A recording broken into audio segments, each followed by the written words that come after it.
of Coinbase. If we are two chains apart, you are for my heart. When you say you're still on Coinbase, tell me why are you still using Coinbase? Tell me why are you still using Defi? Tell me why. I never wanna hear you say I'm still on Coinbase. Am I your treasure, your only ledger? Yes, I know it's too late, 'cause you're still on Coinbase. Tell me why are you still using Coinbase? Tell me why are you still using Defi? Tell me why. I never wanna hear you say I'm still on Coinbase. Now I can see that you're pushing it off from holding your private keys. Yeah, no matter the challenge, no matter the risk, you need to control your keys. You are my treasure, my only ledger. You are, you are, you are, you are. Don't wanna hear you. I am still using Coinbase. I am still using Defi.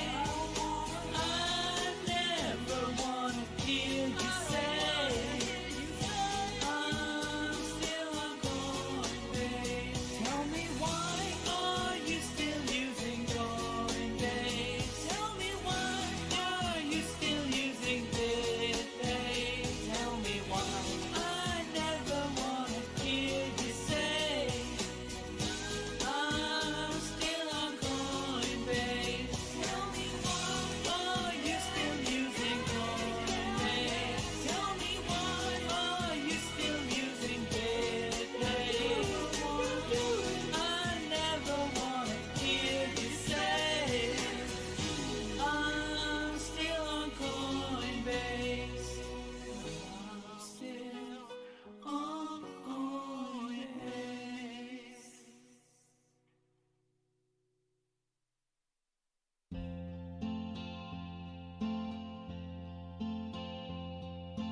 20K. All my troubles seem so far away. Now it seems the bears are here to stay. Oh, I believe in 20K. Suddenly, all my bags are feeling heavily. All these red candles are hanging over me. Oh, how I pray 20K. Why'd she blow? I don't know. Charlie wouldn't say. Love you, Charlie.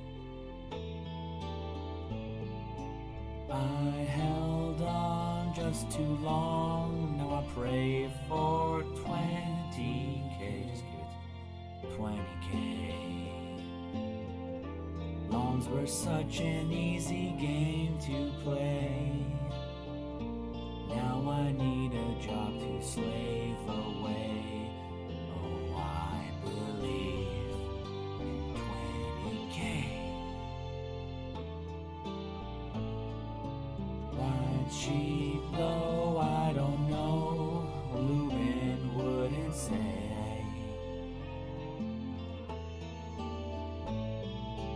I held on far too long. Now I pray for 20K. 20K. 20K. It makes seem like it was the only way. Oh man, now I need a job to slave away. I believe 20K.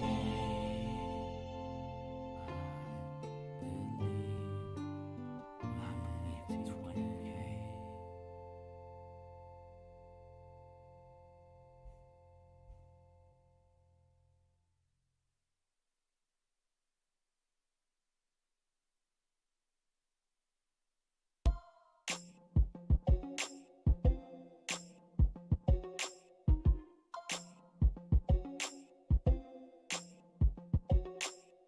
Red pill, blue pill, rabbit hole. The more I research, the more I gotta know. Red pill, blue pill, rabbit hole. Only wish that I had more capital. Red pill, blue pill, rabbit hole. The more I research, the more I gotta know. Red pill, blue pill, rabbit hole. Only wish that I had more capital. Interested me like the SEC, so I delve deep in crypto like let this be sweet. Delivery from living month to month. Tired of working hard, I'm still feeling like a chump. First heard about Bitcoin in 2009 from a friend of mine talking about drug buying, and forgot about it cause I wiggle with cash. Reacquainted with that dish, let out the littlest laugh. Thinking, oh man, if only I copped a little of that, I'd be cool like Snowman, chilling with my raps. But the past is the past, so I live and I learn. Still these cats got their stacks, so give me a turn. Coinbase, Kraken, Poloniex, studying up hash like Ash with his Pokédex. Gotta catch them all, then watch them evolve. Believe in their teams and the problems they solve. Red pill, blue pill, rabbit hole. The more I research, the more I gotta know. Red pill, blue pill, rabbit hole. Only wish that I had more capital. Red pill, blue pill, rabbit hole. The more I research, the more I gotta know. Red pill, blue pill, rabbit hole.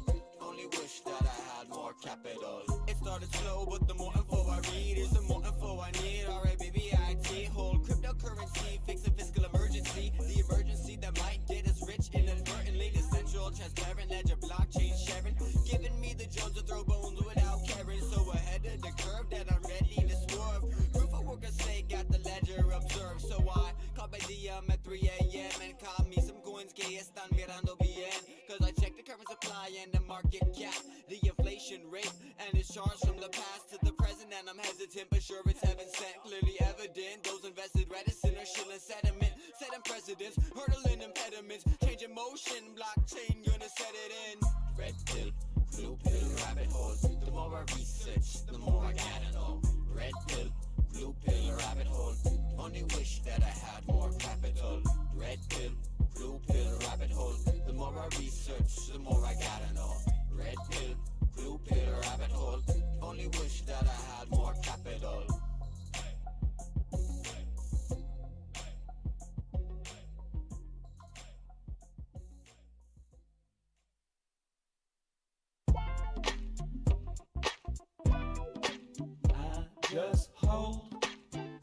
I just hold and keep my storage cold, storage cold, hold,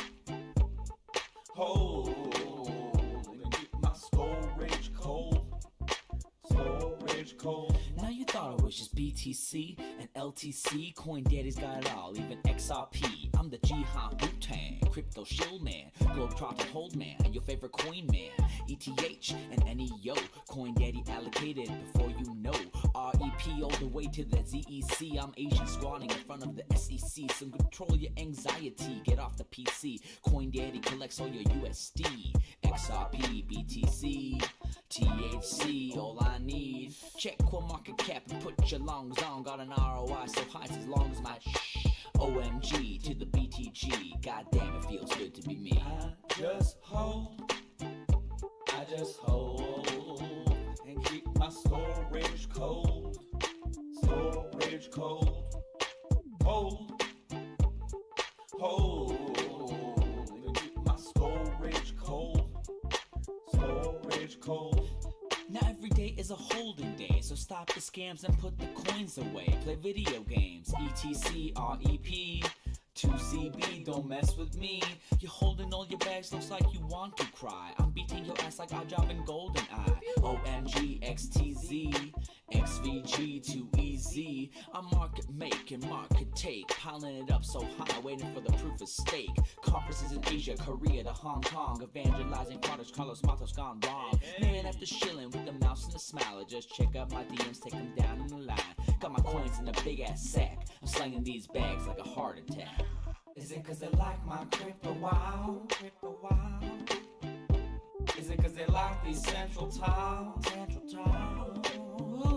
Is it cause they like my handsome face? Handsome face?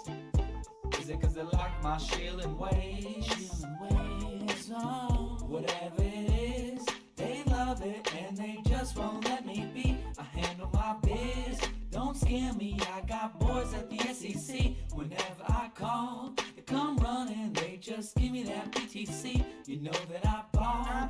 Stop whining or I'll call my Twitter army. I just hold and keep my storage cold. Storage cold. Hold and keep my storage cold. Storage cold. BTC, XVG, XRP, LTC, THC, 2CB, BRB, BTG, ETH, EOS, ABC, 1, 2, 3, MCD, MCG, BBIAB, REP, XYZ, FBI, SEC, CIA.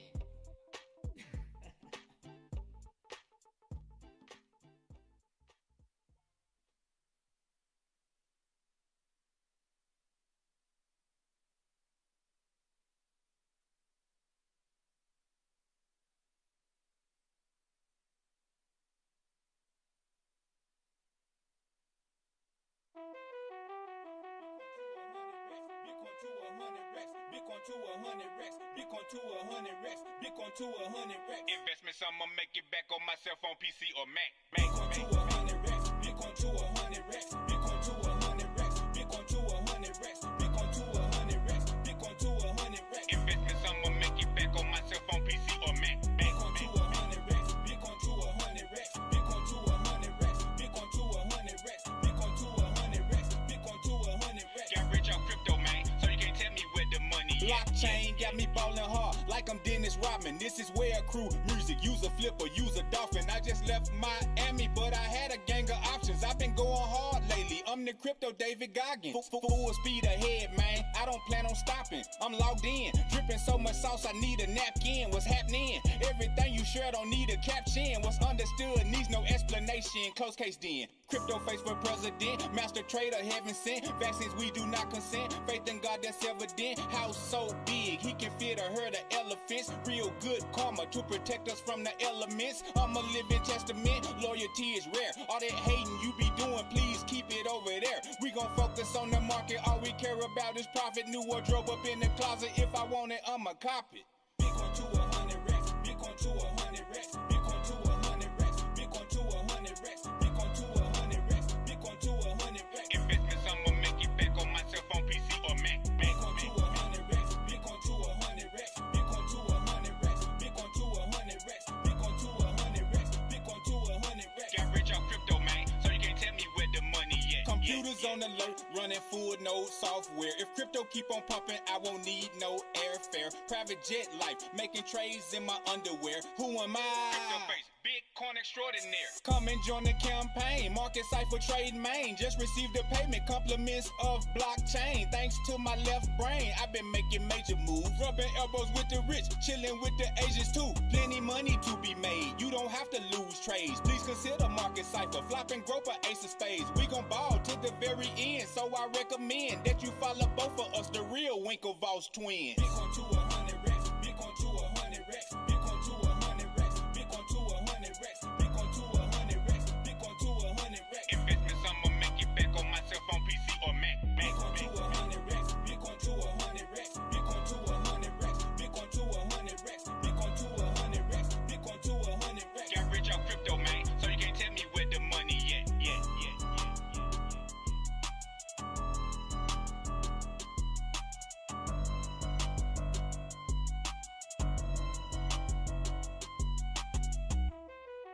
done repeating myself.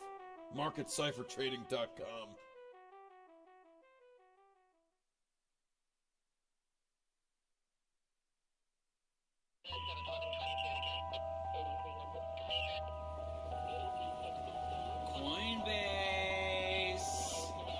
Coinbase. Where the fuck's my Bitcoin Cash? I swear to God, man, I'm gonna burn this whole motherfucker to the ground. And I'm fucking upset. Cause I'm straight out of Coinbase. Brian Armstrong, you played the game wrong. Tried to string us along. I'ma light your ass up like you ain't never seen. You did the dirty deed working with the S2X team. Cause you're hanging out with Via Cabal and Noble Grass while your customers ask for that Bitcoin Cash, but you won't give it. Don't have it. January. Meanwhile, BCH is in the mortuary. Would've had 2 chances to sell, but instead, you sold it all for yourselves. Said you had best interest at heart, but all I hear out your mouth is certainty and doubt. It's the sound of monopoly, sound of monopoly. Where the fuck else am I bossing Bitcoin properly? Waiting on Andreas Antonopoulos to rescue me, but all I see are bodies. Brian Armstrong's enemies like Charlie Lee. Satoshi lied, they didn't do him right, they threw him away when he slipped out the con. Litecoin not as profitable as Ethereum was. It doesn't matter, here's some money, keep your fucking mouth shut. It's the sound of monopoly, sound of monopoly. Where the fuck else can I buy some Bitcoin properly? Kraken? You smoking Kraken? You know Coinbase is the only place, so here's my balls. Now you got them. Straight out of Coinbase. Coinbase operates by the principle that our customers should get fucked to the greatest extent possible from hard forks or other unexpected events. Sincerely, It's the sound of monopoly, sound of monopoly. Where the fuck else am I bossing Bitcoin properly? Waiting on Andreas Antonopoulos to rescue me, but all I see are bodies. Brian Armstrong's enemies. The sound of monopoly, sound of monopoly. Where the fuck else can I buy some Bitcoin properly? Kraken? You smoking Kraken? You know Coinbase is the only place, so here's my balls. Now you got them. Straight out of Coinbase. Taking my private keys back. I'm about to just start. I'm just trying to get this video up. When I get my Bitcoin Cash. And actually, knowing you guys, it'll probably be January 31st. You know, I'm not really sure what I'm gonna do with it, so you know I'm probably just gonna leave it there. Straight out of Coinbase. Bitcoin Cash, but instead, I'm holding my bag. Said you had my interest at heart. All I hear, uncertainty and doubt. Sound of monopoly, sound of monopoly, sound of monopoly, sound of monopoly, sound of monopoly.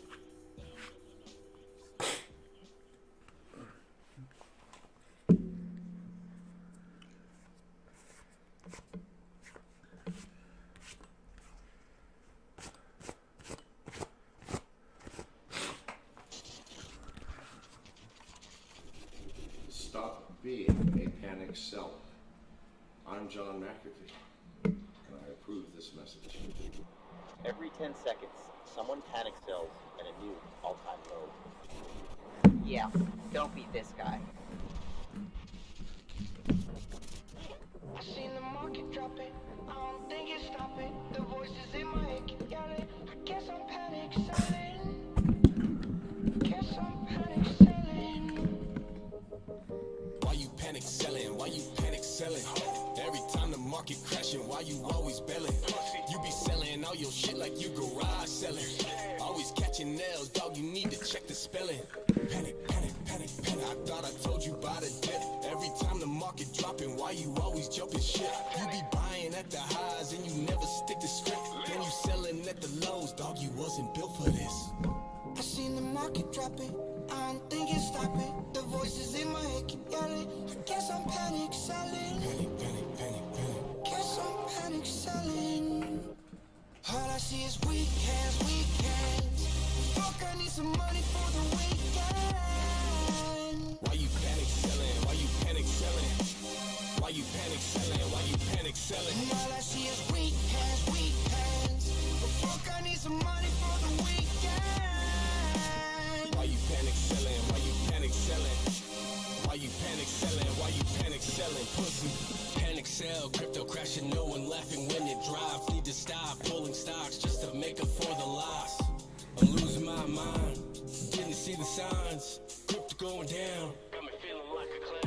What the fuck's happened now? Can't buy another round. I took a million now, had a panic sell. What the hell I'm gonna do now? What the fuck's happened now? Can't buy another round. I took a million now, had a panic sell. What the hell I'm gonna do now? I seen the market dropping, I don't think it's stopping. The voices in my head keep yelling. I guess I'm panic selling. Panic. Guess I'm panic selling. All I see is weekends. Fuck, I need some money for the weekend. Why you panic selling? Why you panic selling? Why you panic selling? Why you panic selling? All I see is weekends. But fuck, I need some money for the weekend. Why you panic selling? Why you panic selling? Why you panic selling? Why you panic selling, pussy? I seen the market dropping, I don't think it's stopping. The voices in my head keep yelling. I guess I'm panic selling. Guess I'm panic selling.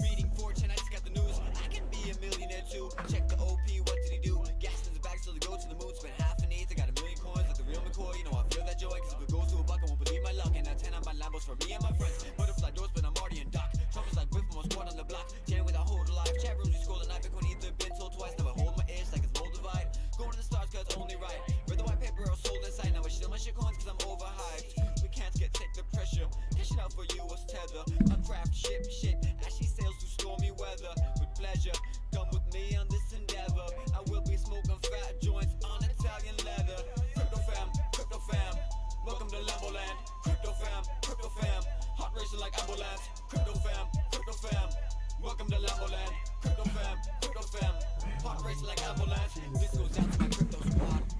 And the crypto gods. Blockchain clearing that fiscal clog. Rolling through town like the Frisco fog. Push the button, box some coins. Now push the button, start my whip. Used to push my feet through the tenderloin. Now I'm pushing this spaceship. Some thought it was a bubble. Now vision doubled. Wishing they had taken the trouble. Hardware wallets, private keys, no more paper and duffels. Bank staying puzzle. Now I'm going for hikes. Have a mountain sex. My returns just hit 10,000x. Used to be humble. Now I proudly flex. Should I fly to Dubai or Saudi next? And I only cashed out part of my assets. Hodl to my last breath. Not the one to half step. It's so strange. Wealth is like a rebirth. Clawed my way out of debt. Fueled by my research. Crypto fam. Welcome to Lambo land. Crypto fam. Hot racing like ambulance. Crypto fam.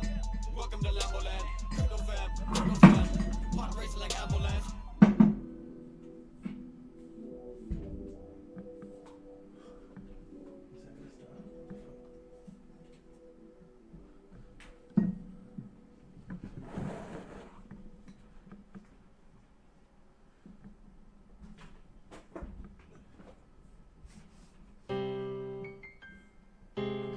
Say, Jan, that beat all the way with the toe.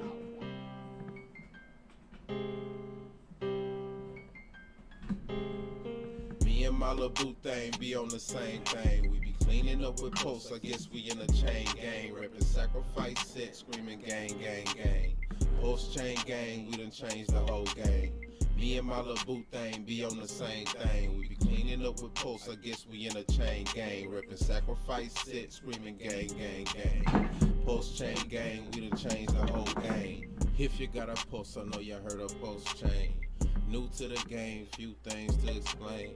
If you heard of ETH, basically they the same, but with much lower fees, talking handful of change.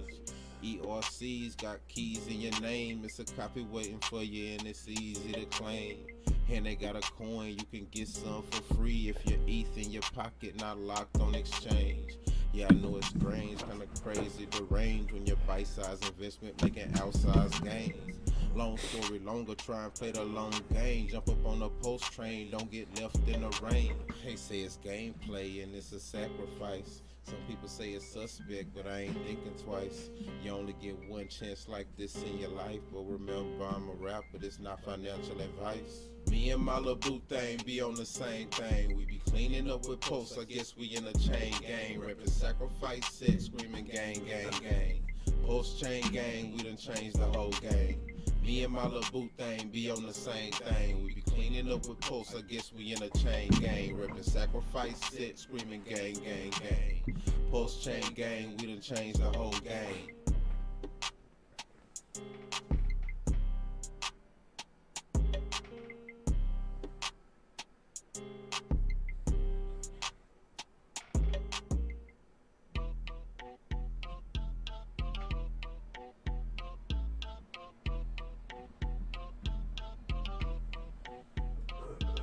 A hex flex, making money, yeah, we growing by the excess. Yeah, hex, all we know about is excess.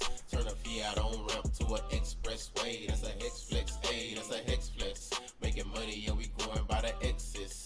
Yeah, hex, all we know about is excess. Turn a Fiat on ramp to an expressway. That's a hex flex, hey, yeah, we up next. Shut up with that scam mess, cause we up in hex. They showed a lot of disrespect, now they can cut the check. They had a lot to say, well now they can't say nothing else. They had some gains, things changed, now it's nothing left. Hey, money went into some means, ended up and left. Hex is up and to the right, they up and to the left. Hey, looking up and down, everything around wreck. Should've dropped 100 when you found Hex. Looking for some yield, they can't find that shit nowhere. Hex in full bull mode, they messing with no bears. Live on the moon, it's too bad you can't go there. And sacrifice phase going on, you should go there. Took a couple weeks for me to make a couple bucks, and only took a couple months for me to make a double up. Only took a couple years for a couple thousand next. About to throw a couple thousand and whatever coming next. That's a hex flex. Making money, yeah, we growing by the excess. Yeah, let's do this math real quick. So when I go on Twitter and I see people buying McLarens, Lamborghinis, Ferraris, boats, houses and shit, that's fake. Those aren't real. Or are those real? What's that got to do with this? Well, you're telling me that that can't happen because the price is going to go to zero. But I see it with my eyes. I don't get it. Yeah. Okay, Coin Daddy. Got the difficulty adjustment. Bitcoin is dead, no joke, even though it's kind of funny. Spoofy got bored, so now it's time to take your money. Didn't cash out already? Well, you just missed the off-ramp. Your stack won't be worth shit by the time it hits Bitstamp. Leverage shorts will burn this fucker down to the ground. Better close those longs, red candles inbound. Even crypto moms and moonboy lunatics know that it's about time to jump those tulips. Yeah, for all my players all across the world, Bitcoin's gonna steal your girl. For all my gangsters in the crypto crib, short the corn, long the dig. Got an altcoin portfolio? Bitch, you're crazy. You'd make more cash than that trading beanie babies. Your hands are weak, your judgment's crippled. Your broke ass is still back holding Ripple. When we hit a new high, right before the next fork, just like Tyrion Lannister, I'll be coming in short. The end is coming fast, but before you can see it, I'll be here securely sleeping safe in fiat. I'm bearish. Oh shit, that was a good bounce.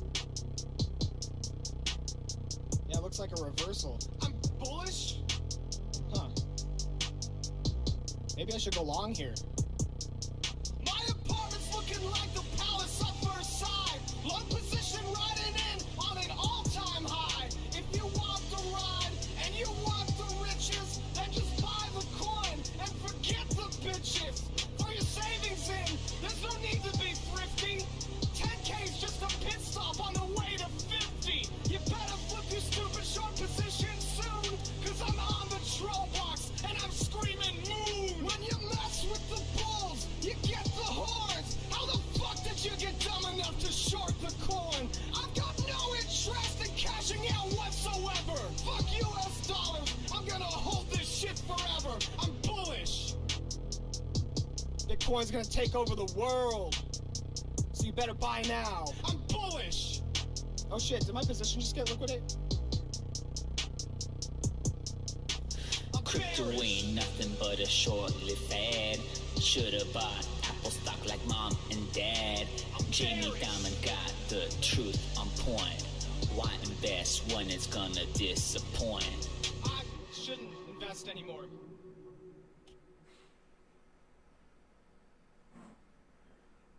Bitcoin, please go to moon. Stop going going sideways now. Don't ever say we going down to 1K, but Mr. Novo grazie, we have bottomed out. Bottomed out, Novo grazie's bullish. Bottomed out, don't ever rise is bearish. Barrett's causing a surge in time frame. Novo grazie's bullish. Bitcoin could be at 40,000. Let us go to moon. Bitcoin, please go to moon. Stop going sideways now. Don't ever say we going down to 1K, but Mr. Novo grazie, we have bottomed out. Bottomed out, Novo grazie's bullish. Bottomed out, don't ever rise is bearish. Barrett's causing a surge in time frame. Novo grazie's bullish. Bitcoin could be at 40,000.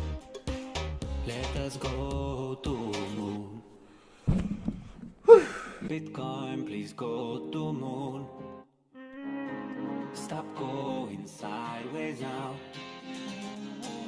Don't ever say we going Only thing I'm down gonna to regret about this 1K, stream is but that Mr. folks Novo on grazie, TikTok, those that we do join us, have won't be able to hear the wonderful music and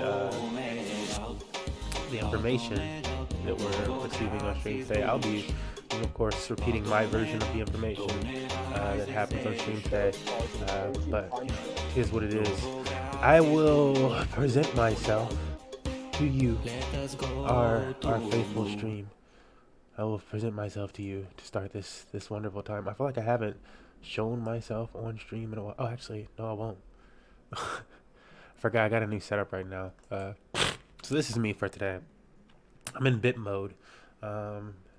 Me is the bit, and the bit is me. But that's okay, because for the first part of today's stream, the vlog and chill that we're doing, we're just gonna be going through some market cipher, if you will.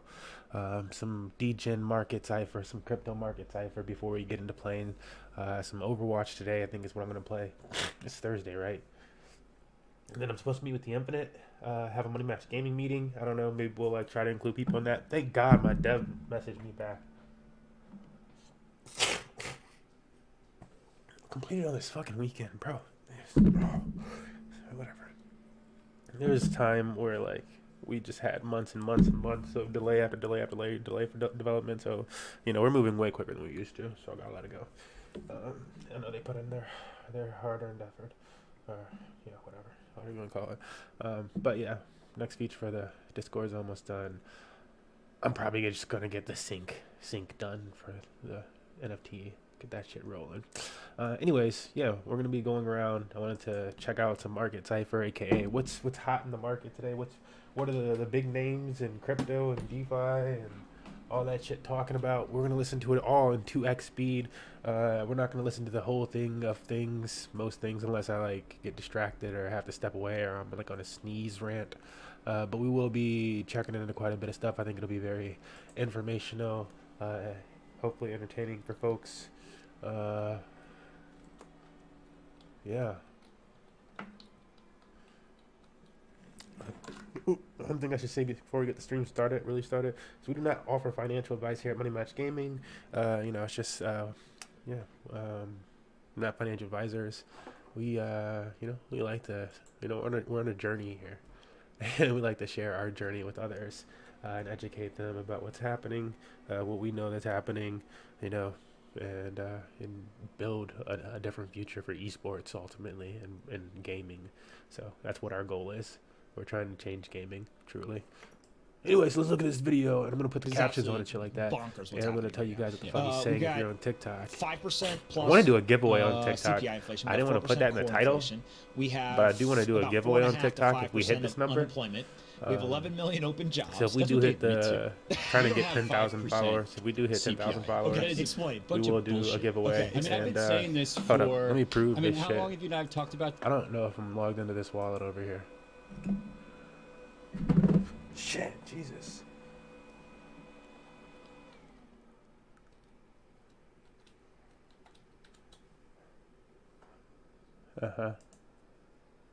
Cool, and it's on Binance. So what I was gonna say.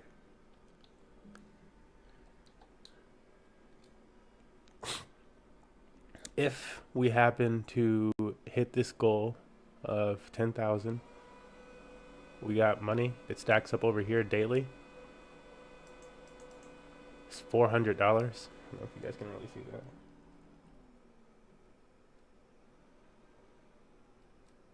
That I can pull right now. Fuck it, we'll pull it.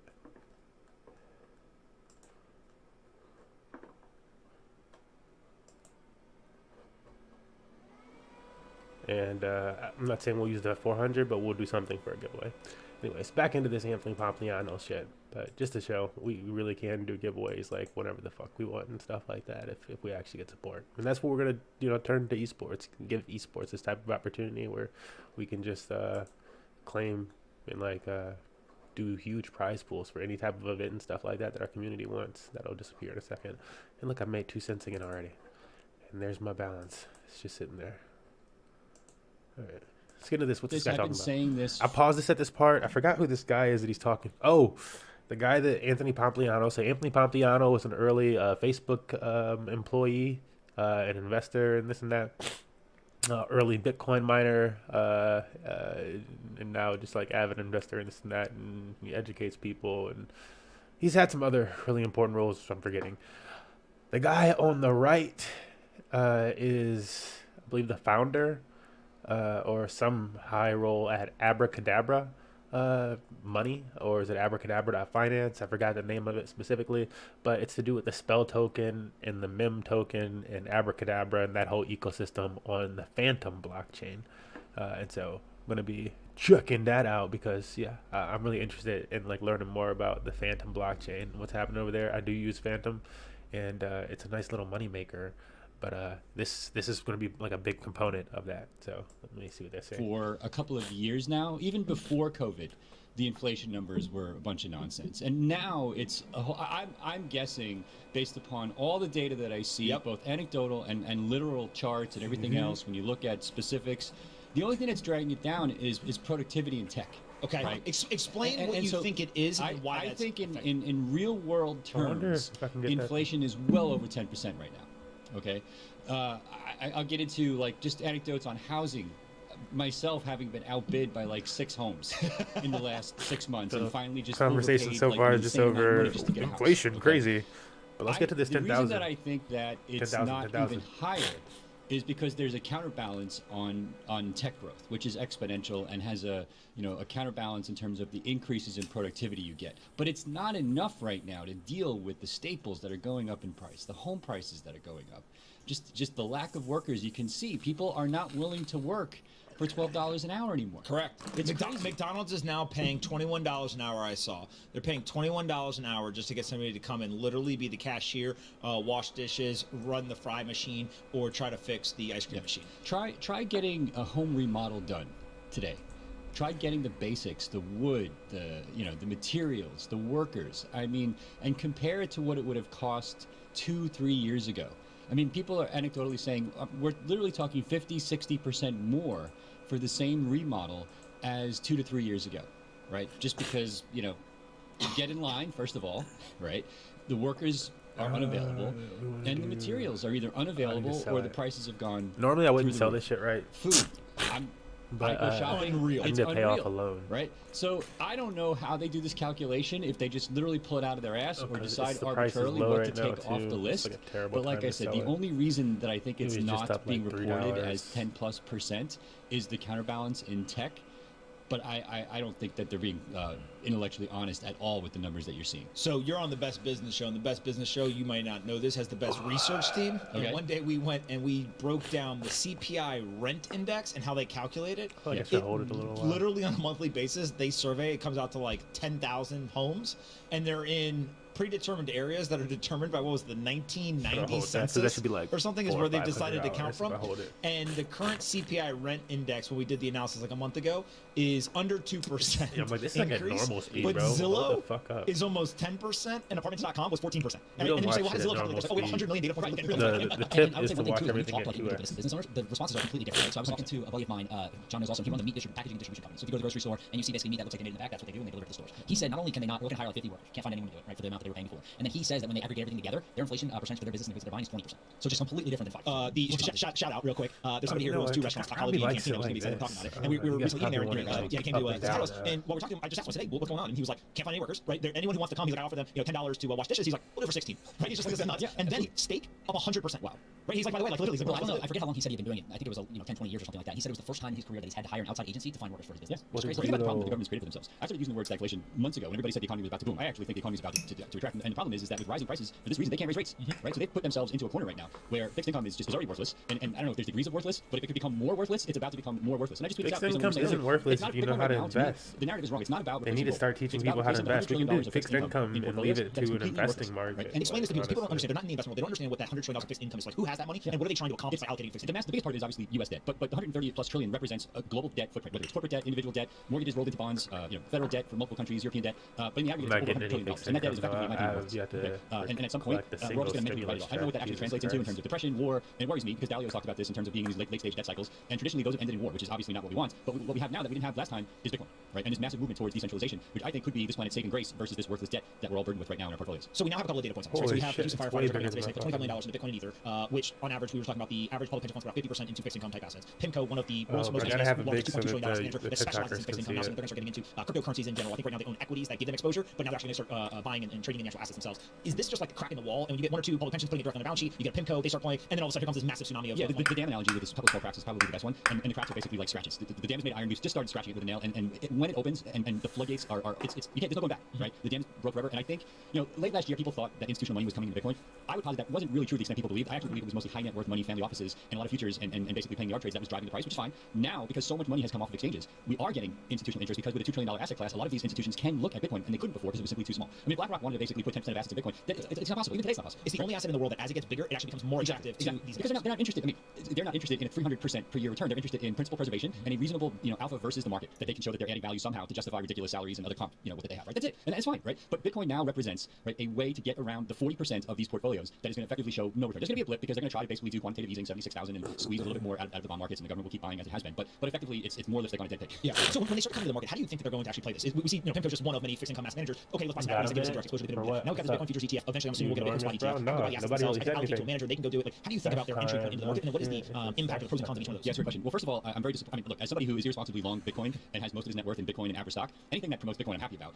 But the government is the federal government. I won't pick on the states because some of them are getting it right. The federal government is batting 1,000 when it comes to this. They get it wrong every fucking time. And to create a futures-based ETF as the first product, I'm sorry, it's just so dumb because the average retail investor has no idea what they're buying. If you explain to them like, okay, do you know what contango means in terms of what's happening? Their heads will spin. And these are the things that dance moves, right? Hey, it's always $420 $1 billion in 36 hours. It makes no sense, right? But that's the overlords telling us that they're going to protect us from ourselves, right? As opposed to actually creating a spot product where you can actually audit the custody and send in the IRS, do their BSA audits and whatever it is that they do to protect retail investors and create a damn spot. And I actually don't think we're going to get a spot ETF anytime soon because I think they still believe they're going to protect us from ourselves, which makes no sense. Okay, so put that aside. Institutions that want to invest in Bitcoin so we could reach this 10,000 and do a giveaway. And they're probably not going to because of the inefficiencies and the fees associated, right? No large institution is going to pay 2% to Grayscale. Especially if you game. Most of the inflows to Grayscale, I think, and this is a testament to the part that they built, because there was no redemptions, there was a premium, and people were ordering the premium, and then once that flipped, that's where all of a sudden people say it's the best way to do it. That was a big part of the all gamers like the idea of an arcade, bro. That's what we're trying to build, like a free-to-play arcade. Great product, very smart, but it's not a good institutional product. I mean, there are very simple ways to find brokers now to get exposure. If you look at what Sarah did with strategy, I mean, they don't disclose it until afterwards because they don't want to drive the price up because they want to buy the lowest price possible. Spread news around prime brokers, which is exactly what Tesla would do. And all of these institutions are literally, they actually publish, not a figurative playbook, they literally publish a playbook on how to do it. So now these institutions know exactly what prime brokers can do. They can also work with companies like Look, I used to game on live a whole bunch. Against those holdings now, which is, I think that's becoming the mantra. But then hold the appreciating asset,